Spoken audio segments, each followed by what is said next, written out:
اب وہ سارا جسم اس کے ساتھ ہے اور سارے جسم کو فائدہ ہو رہا ہے۔ جنت میں کل کو اگر وہ گیا تو جسم فائدہ اٹھائے گا، دنیا میں بھی اس کا فائدہ جسم کو ہو رہا ہے، اور اگر انسان نے غلط بات کہہ دی تو اس گناہ میں دنیا میں بھی اس کو بھگتنا پڑتا ہے اور سارے جسم کو بھگتنا پڑتا ہے۔ فرض کیا لڑائی ہو گئی، فرض کیا کہیں مار کٹائی ہو گئی تو جسم کو بھی ساتھ ساتھ بھگتنا پڑتا ہے۔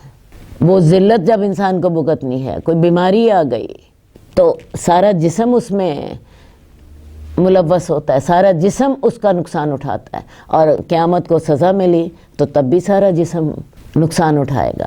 تو صبح کے وقت جسم کے تمام اعضاء زبان سے کہتے ہیں ہمارے بارے میں اللہ سے ڈرنا، تم سیدھی رہی تو ہم بھی سیدھے ہوں گے، تم ٹیڑھی ہو گئی تو ہمارے لیے بھی مسئلہ بن جائے گا۔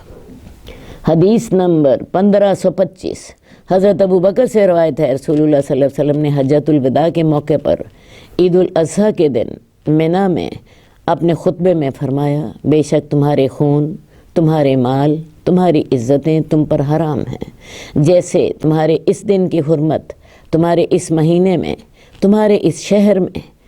سنو، کیا میں نے اللہ کے احکامات پہنچا دیے؟ یہ حجۃ الوداع کا ذکر ہے۔ رسول اللہ صلی اللہ علیہ وسلم نے اپنی زندگی میں ایک ہی حج کیا 10 ہجری میں، یہ آپ کا حج پہلا بھی تھا اور آخری بھی تھا۔ اس کو حجۃ الوداع اس لیے کہتے ہیں کہ اس میں آپ نے اپنی امت کو وداع کہا تھا۔ آپ نے اس خطبے کے شروع میں ہی فرمایا تھا، شاید میں تم سے دوبارہ اس موقع پر نہ مل سکوں، ٹھیک ہے نا۔ تو اس میں رسول اللہ صلی اللہ علیہ وسلم نے اپنی امت کو پورا دین جو تھا ایک اجتماعی طور پر بتایا، ورنہ پہلے کیا ہوتا تھا، کبھی نماز کا حکم دے رہے ہیں، کبھی زکوٰۃ کا حکم دے رہے ہیں۔ اس میں آپ نے پورا دین اجتماعی انداز میں امت کو پہنچایا۔ تو یہ خطبہ جو آپ نے دیا ہے یہ 10 ذی الحج کو دیا، حج والے دن عرفات کے میدان میں، اور آپ نے فرمایا بے شک تمہارے خون، تمہارے مال اور تمہاری عزتیں تم پر حرام ہیں، یعنی تم کسی کو قتل نہیں کر سکتے، کسی کا خون تم پر حرام ہے، تم کسی کا مال چوری نہیں کر سکتے کیونکہ اس کا مال تم پر حرام ہے، اور تمہاری عزتیں تم پر حرام ہیں۔ اب قتل اور چوری سے تو لوگ ڈرتے ہیں، اس کو تو لوگ کبیرہ گناہ سمجھ لیتے ہیں، لیکن عزتوں کے بارے میں لوگ اتنے زیادہ سنجیدہ نہیں ہوتے۔ ہر دوسرا بندہ کسی کی غیبت کر رہا ہوتا ہے، کوئی چغلی کر رہا ہوتا ہے، کوئی بہتان باندھ رہا ہوتا ہے، کوئی تانے دے رہا ہوتا ہے، کوئی لڑائیاں کر رہا ہوتا ہے، تو عزتوں کے بارے میں لوگ حساس نہیں ہوتے، حالانکہ عزتیں بھی اسی طرح حرام ہیں جیسے مال اور جانیں حرام تھیں۔ تمہارے مال، تمہاری عزتیں تم پر حرام ہیں، جیسے تمہارا یہ دن حرمت والا ہے تمہارے اس مہینے میں، تمہارے اس شہر میں۔ اس دن میں نے آپ کو بتایا 10 تاریخ تھی، اور مہینہ کون سا تھا؟ ذی الحج کا، جو کہ حرمت والا مہینہ ہے، اور شہر کون سا تھا؟ مکے کا۔ تو مکے کے شہر کی حرمت اور اس مہینے کی حرمت اور اس دن کی حرمت، جیسے یہ ساری حرمتیں موجود تھیں، اسی طرح اللہ تعالیٰ نے تمہارا خون، تمہارا مال اور عزت تم پر حرام کی ہے۔ اور اس کے بعد آپ نے لوگوں سے پوچھا، سنو، کیا میں نے اللہ کے احکامات تم تک پہنچا دیے؟ لوگوں نے کہا ہاں یا رسول اللہ۔ پھر آپ نے اس وقت کہا تھا اللہم فاشہد، اللہ تو گواہ رہنا، اللہ تو گواہ رہنا، اللہ تو گواہ رہنا۔ یہ 3 دفعہ آپ نے اپنی انگلی اٹھا کے کہا تھا۔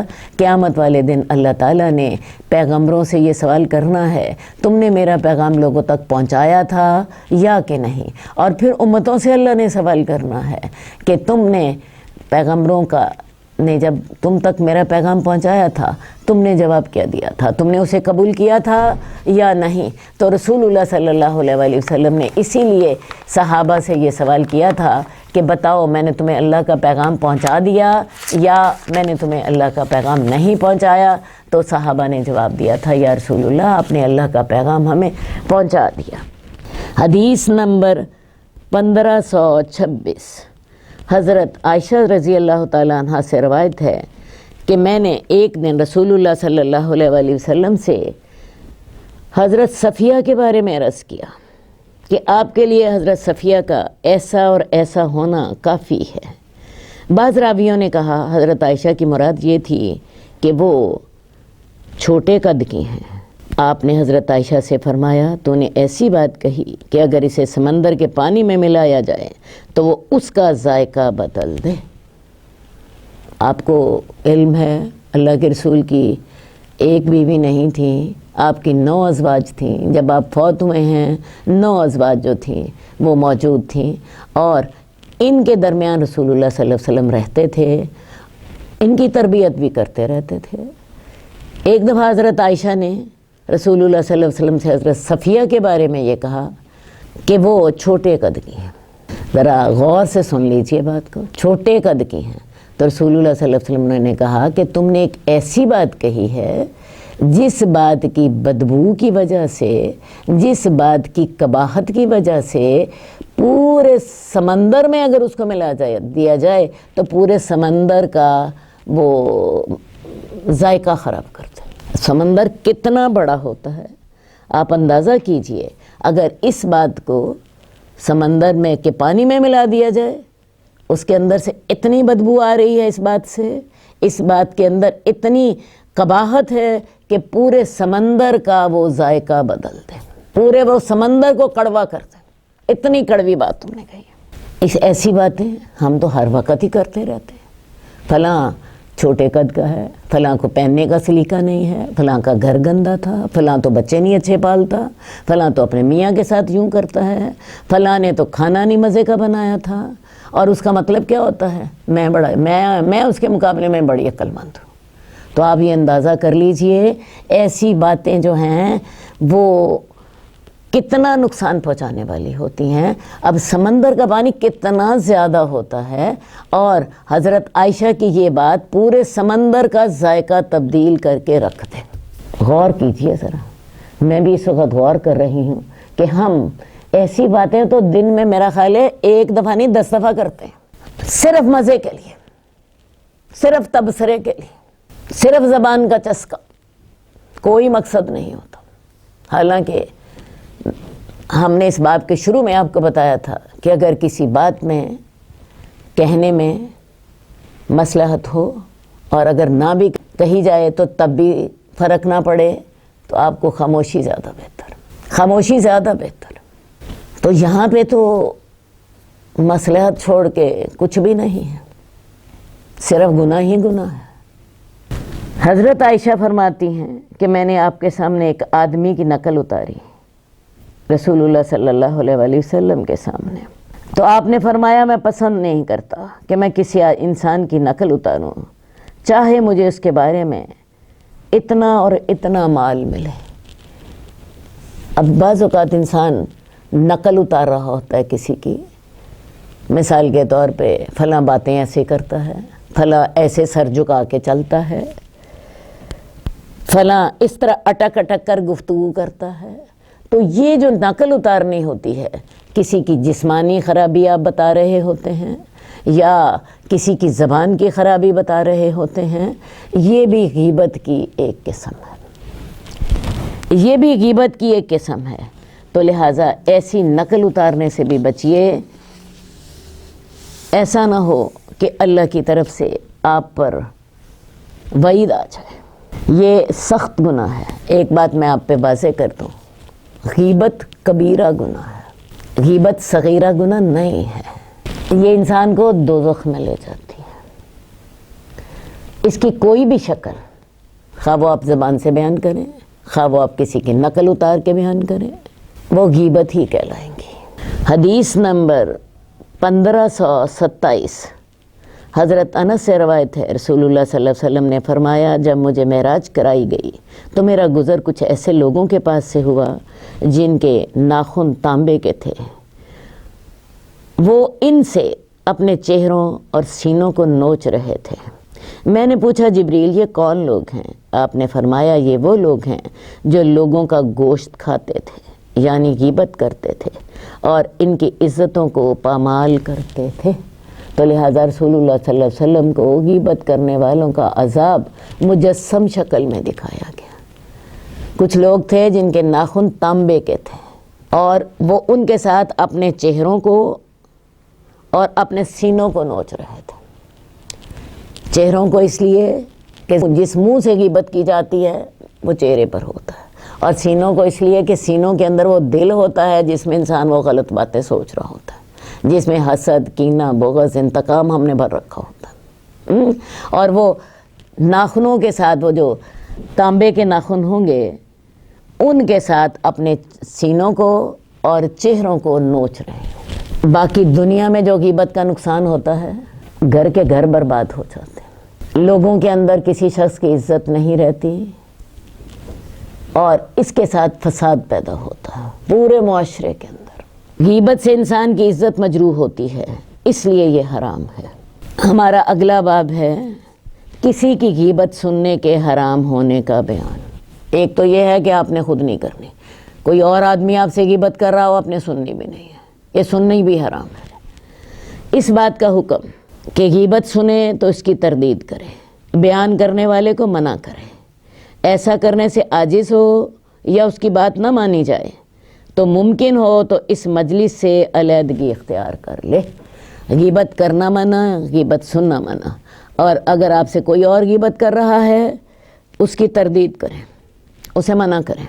اگر ایسا نہ کر سکیں تو پھر اس مجلس سے علیحدگی اختیار کر لیں جہاں پہ غیبت ہو رہی ہے۔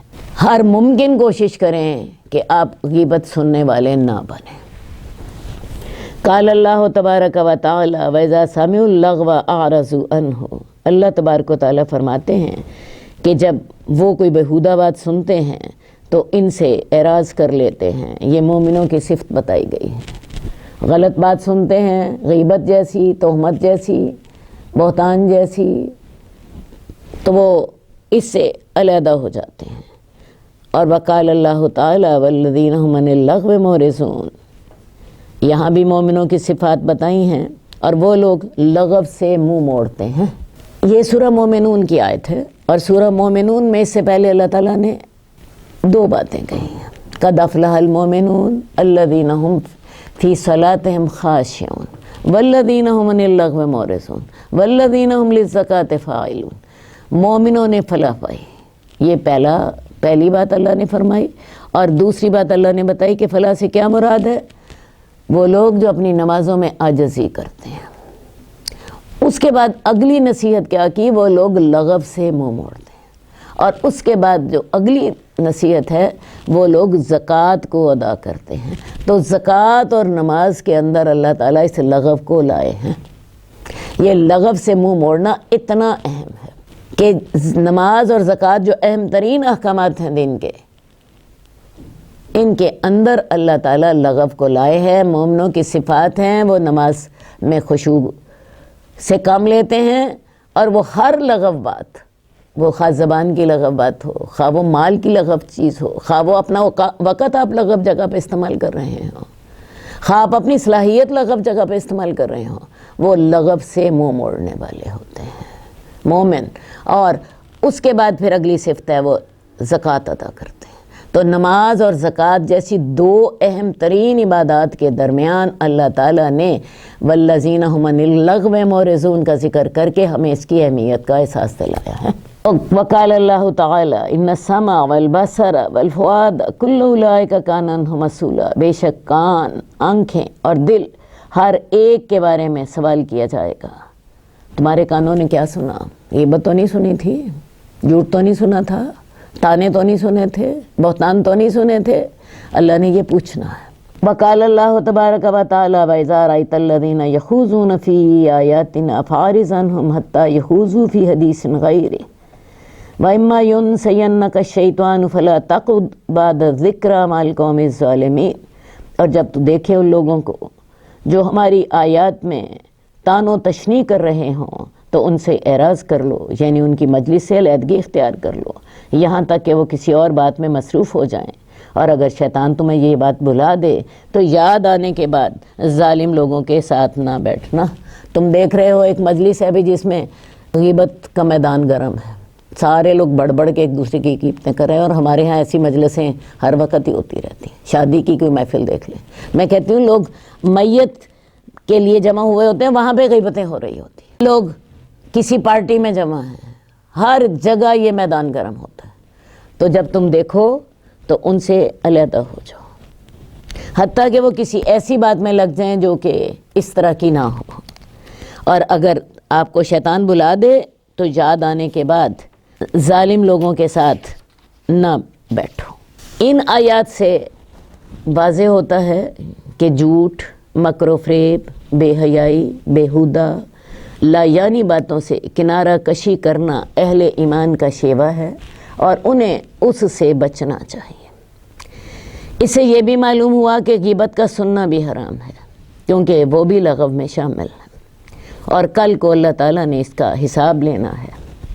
اسی طرح جس محفل میں شریعت کے خلاف کام ہو رہے ہوں، خواہ عملی مظاہرہ ہو رہا ہو، خواہ قولی باتیں ہو رہی ہوں، ان سے انسان کو بچنا چاہیے. یہاں امام نووی اس کو بنیادی طور پر غیبت کے سننے کے سلسلے میں لائے. حدیث نمبر 1529 حضرت ابو درداء سے روایت ہے، رسول اللہ صلی اللہ علیہ وسلم نے فرمایا، جس شخص نے اپنے مسلمان بھائی کی عزت کا دفاع کیا، اللہ تعالیٰ قیامت والے دن اس کے چہرے سے جہنم کی آگ دور کر دے گا. کیا مراد ہے؟ ایک محفل ہے بھائی، اس محفل میں کسی ایک شخص کو موضوع بنا لیا گیا ہے، تمام لوگ جی اس کے اوپر اپنے تبصرے کر رہے ہیں. اس وقت آپ کو چاہیے اس کی عزت کا دفاع کرنا. اصل میں ایک ماحول بن جاتا ہے، اس ماحول میں برائی کرنی آسان لگ رہی ہوتی ہے ساروں کو، ہر بندہ بڑھ چڑھ کے اس کی برائی کر رہا ہوتا ہے. یا فرض کیا جی 2 بندے ہی بات کر رہے ہیں، پوری محفل نہیں بھی ہے، تو بجائے اس کے کہ اس کی برائی کو سنا جائے اور اس کی برائی کو میں اضافہ کر کے اسے بتایا جائے، اس کی عزت کا دفاع کریں. اگر کوئی شخص کسی شخص کی غیر موجودگی میں اس کی عزت کا دفاع کرتا ہے، اللہ تعالیٰ قیامت والے دن اس کے چہرے سے جہنم کی آگ کو دور کر دے گا. مثال کے طور پہ کسی محفل میں بات ہو رہی ہے، فلاں آدمی جی بڑا کنجوس ہے، فلاں آدمی نے تو فلاں کام بڑا غلط کیا ہے. آپ کو اگر اس کے حالات کا اندازہ ہے تو آپ بتائیے، ارے بھی نہیں، آپ یہ بات جو واقعہ آپ بتا رہی ہیں وہ واقعہ مجھے اس کا علم ہے. اگر آپ کو علم ہے تو مجھے اس کا علم ہے، اس کی وہ بات اس طرح نہیں ہوئی تھی، وہ اس طرح ہوئی تھی، ٹھیک ہے. اور آپ نے اس کی عزت کی حفاظت کی، بجائے اس کے کہ اس کی برائی ہو رہی تھی آپ نے اس کی عزت کی دفاع کیا. اللہ تعالیٰ اس کے بدلے میں قیامت والے دن آپ کے چہرے سے آگ کو دور کر دے گا. کیا خیال ہے؟ سودا فائدہ بخش ہے کہ نہیں؟ نفع بخش ہے کہ نہیں ہیں؟ بجائے اس کے کہ آپ اس کے ساتھ مل کر اس کی غیبت میں اضافہ کرتے، اس کی برائی میں اضافہ کرتے، اس کی عزت کا دفاع کریں. اگر آپ کو واقعی اس واقعے کا یا اس شخص کی نیچر کا پتہ ہے، اور یہ بہت بڑی نیکی ہوگی، آپ کو جہنم کی آگ سے بچا لے گی. حدیث نمبر 1531 حضرت کعب بن مالک اپنی لمبی حدیث میں، جس میں ان کی توبہ کا ذکر ہے، اور میں بیان کرتے ہیں کہ رسول اللہ صلی اللہ علیہ وسلم جب کہ آپ تبوک میں لوگوں کے درمیان تشریف فرما تھے، آپ نے فرمایا، کعب بن مالک نے کیا کیا؟ تو بنو سلمہ کے ایک آدمی نے کہا، یا رسول اللہ، اس کو اس کی دونوں چادروں اور اس کے دونوں کناروں پر نظر کرنے نے روک لیا. حضرت کعب بن مالک غزوہ تبوک میں نہیں گئے تھے، اور اس کا ذکر انہوں نے اپنی ایک لمبی حدیث میں کیا ہے. اصل بات ہے کہ حضرت کعب سے سستی ہو گئی، یہاں تک کہ رسول اللہ صلی اللہ علیہ وسلم غزوہ تبوک سے واپس آ گئے.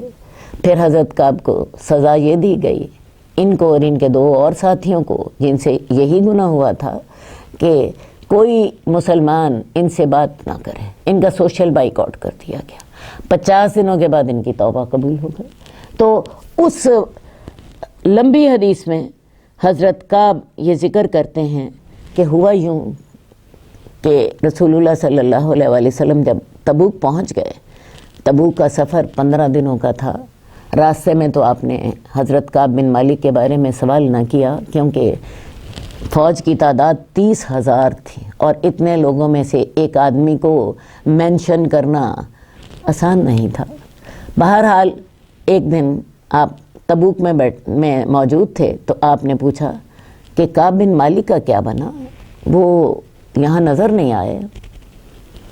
تو بنو سلمہ کے ایک آدمی نے کہا کہ اس کو اس کی دونوں چادروں اور اس کے دونوں کناروں پر نظر کرنے نے روک لیا۔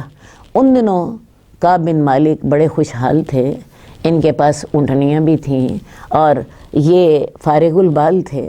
تو بنو سلمہ کے ایک آدمی نے جواب دیا کہ اس کے پاس بہترین کپڑے ہیں اور اس کی 2 چادریں اس نے پہنی ہوئی ہیں۔ 2 چادروں سے مراد ایک اوپر والے جسم کے حصے کو ڈھانپنے کے لیے، ایک نیچے والے حصے کو ڈھانپنے کے لیے۔ عرب لوگ عام طور پہ غریب ہوتے تھے، ان کے پاس ایک ہی چادر ہوتی تھی جس سے وہ اپنا نچلا حصہ ڈھانپتے تھے، اور اسی کے ایک کنارے کے ساتھ وہ بعض اوقات اوپر والا حصہ بھی ڈھانپ لیتے یا بعض اوقات اوپر والا حصہ ننگا ہی رہتا۔ تو ان کے پاس 2 چادریں تھیں، تو وہ اپنے 2 چادروں کو دیکھتے رہتے ہیں اور اس کے کناروں کو دیکھنے میں مگن رہتے ہیں۔ یعنی خود پسندی نے ان کو وہاں پہ روک لیا ہے، خوشحالی نے انہیں روک لیا ہے۔ وہ اپنی خوشحالی کی وجہ سے اور اپنے جو کپڑے پہن کے انسان خوبصورت اپنے آپ کو سمجھتا ہے، وہ اپنی خود پسندی کی وجہ سے انہی کاموں میں مشغول ہیں اور وہ جہاد میں نہیں آ سکے۔ یہ بنی سلمہ کے ایک آدمی نے رسول اللہ صلی اللہ علیہ وسلم سے کہا، تو حضرت معاذ بن جبل نے فرمایا تو نے بری بات کہی، اللہ کی قسم اے اللہ کے رسول، ہم تو ان کے اندر خیر کے علاوہ کچھ نہیں جانتے۔ یہ معاذ بن جبل نے ان کی صفائی دی، یا رسول اللہ جو حضرت کعب بن مالک ہیں وہ ایسے نہیں ہیں، ویسے بھی کعب بن مالک تمام غزوات میں شریک ہوئے، اس موقع پہ ان سے غلطی ہو گئی، سستی ہو گئی انسان ہونے کے ناطے، تو یا رسول اللہ ان کے اندر ایسی کوئی چیز نہیں ہے، ہم نے انہیں اچھا ہی پایا ہے، ہم ان کے اندر خیر کے علاوہ کچھ نہیں جانتے۔ تو رسول اللہ صلی اللہ علیہ وآلہ وسلم نے یہ بات سنی اور آپ خاموش رہے، اور رسول اللہ صلی اللہ علیہ وسلم جب خاموش رہے تو یہ حدیث تقریری ہوتی ہے، یعنی آپ نے اس بات کو پسند فرمایا، ورنہ آپ منع فرما دیتے تھے اگر بات غلط ہوتی۔ تو حدیث تقریری جو ہے، آپ خاموش رہیں کسی بات پر، تو یہ بھی ایسی ہی ہے جیسے آپ نے کسی بات کا حکم دے دیا۔ تو لہٰذا معاذ بن جبل نے جیسے ان کی صفائی دی ہے، اسی طرح کسی شخص کے بارے میں بات ہو رہی ہو اور ہمیں علم ہو تو ہمیں اس کی صفائی دینی چاہیے۔ آپ اس شخص کی غیر موجودگی میں اس کی عزت کا دفاع کر رہے ہیں، اللہ قیامت والے دن آپ کے چہرے سے آگ کو دور کر دے گا۔ غیبت کی بعض صورتوں کے جائز ہونے کا بیان۔ غیبت جو ہے 6 موقع ایسے ہیں جہاں پہ غیبت جائز ہوتی ہے، اور یہ 6 موقع میں آپ کو مختصراً بتا دیتی ہوں۔ سب سے پہلے آپ ظلم کے لیے عدالت جا سکتے ہیں، کسی پر ظلم ہوا ہے، وہ اکیلا اس کا بدلہ نہیں لے سکتا، وہ عدالت میں جاتا ہے، اپنا دعویٰ پیش کرتا ہے، ظاہر ہے وہ اس شخص کی غیر موجودگی میں ہی کسی کی برائی کر رہا ہے کہ فلاں نے میرا مال لے لیا، فلاں نے میرے اوپر یہ زیادتی کی، فلاں نے میرے گھر میں داخل ہو کے ڈاکہ ڈال دیا، جو بھی صورت ہوئی، تو یہ صورت غیبت کی شریعت نے جائز رکھی ہے۔ نمبر 2، بعض اوقات آپ کسی کو برائی سے روکنے کے لیے بھی غیبت کر سکتے ہیں۔ مثال کے طور پہ آپ کے محلے میں ایک آدمی نے گھر کرائے پہ لیا ہے، اس گھر میں اس نے ایک چکلا کھول لیا ہے، آپ اسے بات کرتے ہیں تو وہ کھانے کو دوڑتا ہے، بڑا طاقتور ہے، اس نے بڑے گنڈے رکھے ہوئے ہیں اور بڑا وہ اثر و رسوخ والا ہے۔ آپ سمجھتے ہیں کہ میں اکیلا اسے بات کروں گا تو فائدہ کوئی نہیں ہے، آپ محلے کے 4 آدمیوں کو ساتھ ملاتے ہیں اور کہتے ہیں کہ 4 آدمی مل کے اسے بات کرتے ہیں، ظاہر ہے آپ اس آدمی کی غیبت تو کر رہے ہیں، لیکن اس کا مقصد کیا ہے؟ اس آدمی کو اپنے محلے سے نکالنا، محلے میں بہو بیٹیاں ہیں ان کی عزت سلامت رکھنا، تو اس کام کے لیے بھی غیبت جائز ہے۔ تیسری بات، کسی سے مشورہ لینے کے لیے ایک عورت جی میرے پاس آتی ہے، کہتی ہے جی آپا جی میری ساس جو ہے نا وہ بوڑھی ہیں اور وہ چھوٹی چھوٹی بات پہ میرے سے ناراض ہو جاتی ہیں، تو میں اپنے ساس کے ساتھ اچھی طرح رہنا چاہتی ہوں، لیکن ہوتا کیا ہے کہ وہ بیمار بھی ہیں، تو مجھے سمجھ نہیں آ رہی کہ میں ان کے ساتھ کیسے چلوں۔ اب ساس کی یہاں پہ برائی بھی ہے کہ بھئی میری ساس جو ہیں وہ بڑی جلدی غصے میں آ جاتی ہیں اور ان کی فلاں عادت ایسی ہے جس کے ساتھ مجھے تکلیف ہوتی ہے، تو لیکن میں ان کے ساتھ اچھی طرح چلنا چاہتی ہوں، ٹھیک ہے، تو آپ مجھے مشورہ دے دیجئے۔ تو لہٰذا ایسا مشورہ لینے کے لیے آپ نے ساس کی غیبت کی نا، لیکن یہاں پہ نیت کا فرق ہے، اس کام کے لیے آپ غیبت کر سکتے ہیں، ٹھیک ہے۔ اصل میں غیبت گناہ کب ہوتی ہے؟ میں آپ کو یہ بھی ساتھ بتا دوں، غیبت گناہ تب ہوتی ہے جب آپ کسی کو ذلیل کرنے کے لیے بات کریں۔ یہی بات آپ یہ کریں، میری ساس میں تو دنیا جہان کی برائیاں ہیں، اس نے تو میری جان ہی کھا لی ہے، وہ تو مجھے ٹکنے ہی نہیں دیتی، وہ تو سارا دن بیٹے کو بھڑکاتی رہتی ہے۔ یہ انداز غیبت، اور یہ انداز، بات یہ ہے بوڑھی ہیں بیچاری، وہ کیا کریں، کئی بیماریاں ان کو ہیں، انہیں جلدی غصہ بھی آ جاتا ہے، وہ جو ہے میری فلاں بات سے تنگ بھی ہوتی ہیں، میں ان سے ساتھ اچھا رہنا چاہتی ہوں، مجھے مشورہ دے دیجیے۔ آپ دیکھیں دونوں کا انداز بھی فرق ہے اور دونوں کی نیت بھی فرق ہے۔ تو جہاں پہ نیت یہ ہو کہ آپ اگلے کو ذلیل کریں، اپنا غصہ نکالیں، اگلے کو ڈیگریڈ کریں، یہ ہوتی ہے غیبت۔ اور جہاں پہ آپ ایک مسئلے کو حل کرنا چاہتے ہیں اور مسئلے کو اس انداز سے بیان کرتے ہیں کہ اگلے کہ مجھے نہیں سمجھ آ رہی کہ میں اس مسئلے کو کیسے ڈیل کروں، آپ مجھے گائیڈ کریں۔ میرے اندر بھی مصیبت یہ ہے کہ میرے بچے چھوٹے ہیں، میں انہیں اتنا ٹائم نہیں دے پاتی، وہ میرے سے زیادہ ٹائم ڈیمانڈ کرتی ہیں۔ کوئی بھی مسئلہ آپ سامنے پیش کر سکتے ہیں، تو کسی سے مشورہ لینا، کسی سے فتویٰ لینا اس کام کے لیے، کسی عالم سے فتویٰ لینا یا کسی سائیکالوجسٹ کے سامنے بات کرنا، اس وقت بھی غیبت جائز ہوگی۔ نمبر 4، آپ نے کسی جگہ رشتہ کرنا ہے، آپ کسی سے پوچھتے ہیں کہ بھئی میں فلاں جگہ پہ رشتہ کرنا چاہتی ہوں، وہ لوگ کیسے ہیں، وہ خاندان کیسا ہے۔ اس کام کے لیے آپ مشورہ کسی سے کر سکتے ہیں، پوچھ سکتے ہیں، اور اگلے کو بھی چاہیے کہ آپ کو وہ صحیح مشورہ دے، ایمانداری کے ساتھ مشورہ دے۔ وہ کہہ دے کہ جی ان لوگوں کے اندر فلاں اچھی عادت ہے، فلاں جو عادت ہے وہ میں آپ کو بتا دیتی ہوں، تو وہ صحیح بات بتا دے۔ اگلے بندے کو وارہ کھائے گا وہ رشتہ کرے گا، نہیں وارہ کھائے گا نہ رشتہ کرے گا۔ اسی طرح بعض اوقات لوگ کسی سے کاروبار کرنا چاہتے ہوتے ہیں، ارے بھئی اگلا کا معاملہ کیسا ہے، وہ بعض اوقات بعض لوگ معاملے کے اچھے ہوتے ہیں اور بعض اوقات ایسے لوگ ہوتے ہیں جو معاملے کے اچھے نہیں ہوتے۔ کوئی شخص کی مکان خریدنا چاہتا ہے، وہ ہمسایوں کے بارے میں پوچھتا ہے بھئی یہ ہمسائے دیندار ہیں یا نہیں ہیں، میں چاہتا ہوں کہ جہاں پہ میں مکان لوں وہ لوگ نمازی ہوں۔ اگلے کو بتا دینا چاہیے بھئی وہ نمازی نہیں ہیں یا وہ نمازی ہیں، جو کسی نے پوچھا ہے۔ تو ان مواقع پہ غیبت کرنی جائز ہوتی ہے، رشتہ کرنے کے لیے، مکان خریدنے کے لیے، کاروبار کرنے کے لیے، کیونکھ یہ سالڈ مسائل ہیں، حقیقی مسائل ہیں۔ اگلے کو وارہ کھائے گا کرے گا، نہیں کرے نہ وارہ کھائے گا نہ کرے گا۔ اس کے علاوہ جو شخص کھلا برائی کر رہا، ایک شخص ہے جس کی برائی چھپی ہوئی ہے، لیکن ایک شخص کھلا برائی کر رہا ہے، اس شخص کو بھی اس کی بھی غیبت کی جا سکتی ہے اور اس کے لیے لوگوں کو بتایا جا سکتا ہے تاکہ رائے عامہ ہموار ہو۔ مثلا ہمارے حکمران اب جی چور اور لٹیرے، ان کے خلاف رائے عامہ ہموار کرنا اور ہموار کر کے لوگوں کو بتانا کہ ووٹ ایسے شخص کو دو جو دیانتدار ہو، ایسے موقع پر بھی غیبت جائز ہوگی۔ اس کے علاوہ ایک اور موقع پر بھی آپ غیبت کر سکتے ہیں، ویسے اس کو اصلاً غیبت نہیں کہنا چاہیے، لیکن چونکہ میں ایسے مواقع کا بیان کر رہی ہوں تو میں آپ کو بتا رہی ہوں۔ کسی شخص کو بعض اوقات ہم پہچان کے لیے کوئی ایسا لقب اس کو دے دیتے ہیں جس میں برائی کا پہلو نکلتا ہے۔ مثال کے طور پہ ہماری کلاس میں جی 2 عظمیٰ موجود ہیں، 2 لڑکیوں کا نام عظمیٰ ہے، ہم کہتے ہیں ان میں سے ایک عظمیٰ وہ ہے جس کا رنگ سفید ہے اور ایک عظمیٰ وہ ہے جس کا رنگ سانولا ہے۔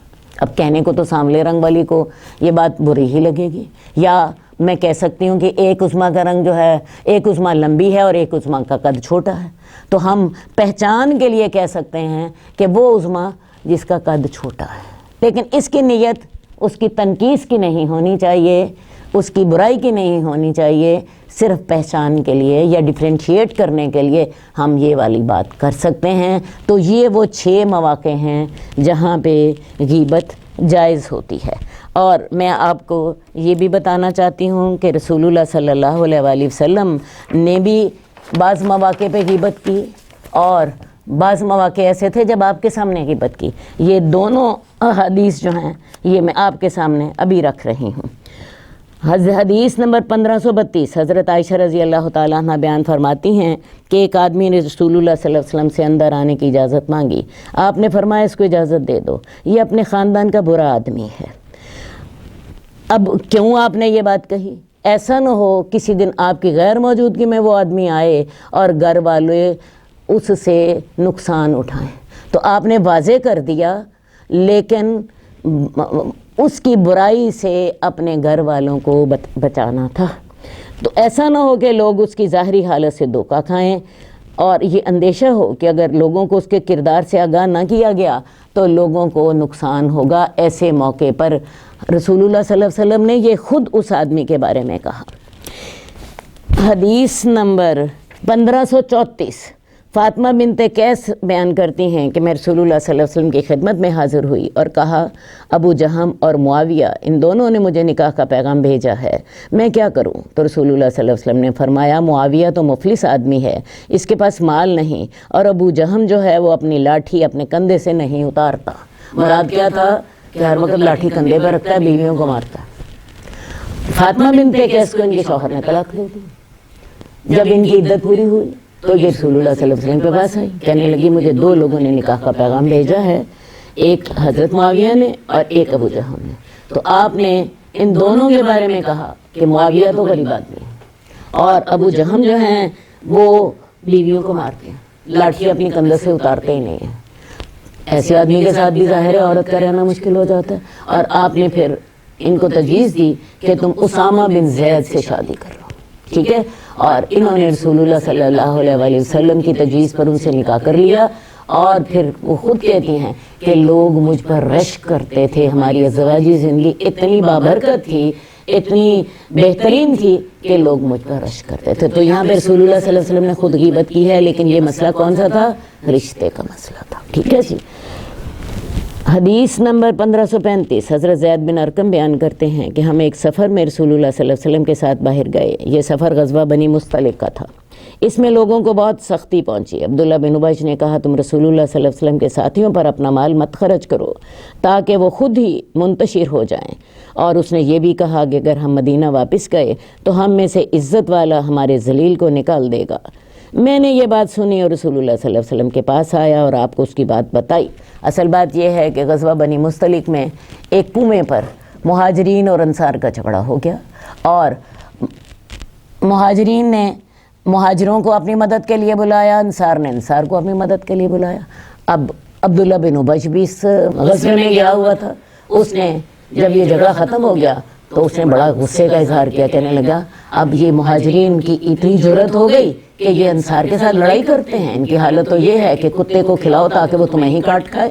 کہنے لگا آئندہ ایسا نہیں ہوگا، اب ہم ان کی مدد نہیں کریں گے، اب جب مدینے جائیں گے ہمارا عزت والا ہمارے ذلیل کو نکال دے گا۔ عزت والا کون تھا؟ وہ خود جو اپنے آپ کو مدینے کا مالک سمجھتا تھا، اور ذلت والا کون تھا؟ مہاجرین، اور مہاجرین کے سردار رسول اللہ صلی اللہ علیہ وسلم۔ اس نے ان کے بارے میں بدزبانی کی اور انتہائی بدتمیزی کی۔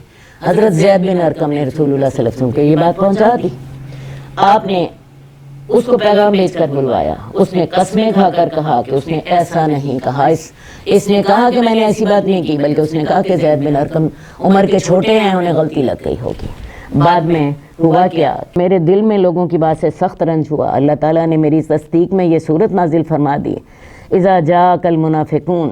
رسول اللہ صلی اللہ علیہ وسلم نے منافقوں کو بلایا تاکہ آپ ان کے لیے استغفار کریں، لیکن انہوں نے اپنے سروں کو پھیر لیا۔ اب اللہ تعالیٰ نے کیا کیا کہ سورہ منافقون نازل کر دی، اس میں یہ سارا واقعہ بڑی تفصیل سے ذکر کیا۔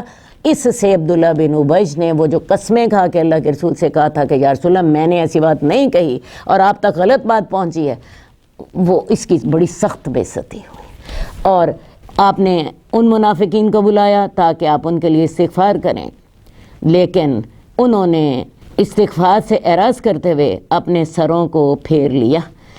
اس حدیث سے پتہ چلتا ہے کہ منافقین کی سازشوں اور چالوں کو بے نقاب کرنا غیبت میں شامل نہیں ہے، ان سے بلکہ لوگوں کو آگاہ کرنا اسلام اور مسلمانوں کے مفاد کے لیے ضروری ہے۔ حدیث نمبر 1536، حضرت عائشہ سے روایت ہے کہ ابو سفیان کی بیوی حضرت ہند نے رسول اللہ صلی اللہ علیہ وسلم سے عرض کیا، ابو سفیان بخیل آدمی ہیں، وہ مجھے اتنا خرچہ نہیں دیتے کہ مجھے اور میرے بچوں کو کافی ہو جائے، مگر میں خود ان کے علم کے بغیر اگر ان کے مال میں سے کچھ لے لوں، آپ نے فرمایا تم دستور کے مطابق اتنا مال لے لو، جو تمہیں اور تمہارے بچوں کو کافی ہو جائے۔ حضرت ہند ابو سفیان کے ساتھ ایمان لائی ہیں فتح مکہ کے موقع پر۔ حضرت ابو سفیان بھی اس وقت ایمان لائے اور حضرت ہند بھی اس وقت ایمان لائی، اور انہوں نے اس وقت رسول اللہ صلی اللہ علیہ وسلم سے یہ مسئلہ پوچھا تھا کہ وہ بخیل آدمی ہیں، مجھے میری ضروریات کے لیے جتنا چاہیے ہوتا نہیں دیتے، کیا میں ان کے مال سے ان کی اجازت کے بغیر لے لوں؟ آپ نے اجازت دی، آپ نے کہا اتنا لے سکتی ہو جس کے ساتھ تمہاری اور تمہارے بچوں کی ضرورتیں پوری ہو جائیں۔ تو آپ کے سامنے غیبت کی گئی ہے، تو لہٰذا کیا سمجھ آئی کہ مفتی کے سامنے عورت خاوند کی غلط بات کر کے مسئلہ پوچھ سکتی ہے۔ لیکن یہاں بھی ایک بات آپ کو یاد رہنی چاہیے، مقصد مسئلہ حل کرنا تھا۔ تو یہ حضرت ہند نے ان سے بات کی اور آپ نے ان کو اجازت دے دی کہ تم خاوند کے مال میں سے ان کو بتائے بغیر بھی لے سکتی ہو۔ لہٰذا اسے آپ خواتین کو ایک فائدہ کی بات مل گئی کہ اگر کسی کو اپنے خاوند سے اتنا خرچہ نہیں ملتا تو وہ ان کے مال سے پوچھے بغیر بھی لے سکتی ہے، لیکن اس کی نیت مال برباد کرنے کی نہ ہو، مال اجاڑنے کی نہ ہو، خاوند کی نافرمانی کی نہ ہو، بلکہ اپنی ضرورت پوری کرنے کی ہو۔ وہ مناسب طریقے سے لے سکتی ہے، ایسا نہ ہو خاوند نے منع کیا ہے فلاں جگہ پہ تم نے خرچ نہیں کرنا اور وہ مال وہاں سے لے کے تو وہاں خرچ کر کے تو اس کی نافرمانی کر رہی ہو۔ نہیں، اپنی ضرورت پوری کرنے کے لیے مناسب طریقے سے لے سکتی ہے۔ تو یہ وہ موقع ہیں جب رسول اللہ صلی اللہ علیہ وسلم کے سامنے غیبت کی گئی ہے، تو لہٰذا یہ وہ صورتیں ہیں جہاں پہ غیبت جائز ہوتی ہے۔ میرا خیال ہے کہ آپ کو یہ موضوع اچھی طرح سمجھ آ گیا ہوگا۔ دوبارہ میں آپ سے بات کروں، جہاں پہ آپ نے کسی کو ذلیل کرنا ہے اس نیت سے بات کریں گے وہ غیبت ہوگی، لیکن جہاں پہ مسئلہ حل کرنا ہے، کوئی امر بالمعروف کرنا ہے، کوئی برائی ختم کرنی ہے، کوئی آپ پہ اپنے کیے ہوئے ظلم کا بدلہ لینا ہے، کسی کا رشتہ لینا ہے، کاروبار کرنا ہے، اس طرح کے معاملات پہ اللہ نے ان چیزوں کی اجازت دی ہے۔ اللہم صلی علی محمد وعلی آل محمد کما صلیت علی ابراہیم وعلی آل ابراہیم انک حمید مجید۔ اللہم بارک علی محمد وعلی آل محمد کما بارکت علی ابراہیم وعلی آل ابراہیم انک حمید مجید۔ مولاي صل وسلم دائما ابدا على حبيبك خير الخلق كلهم، مولاي صل وسلم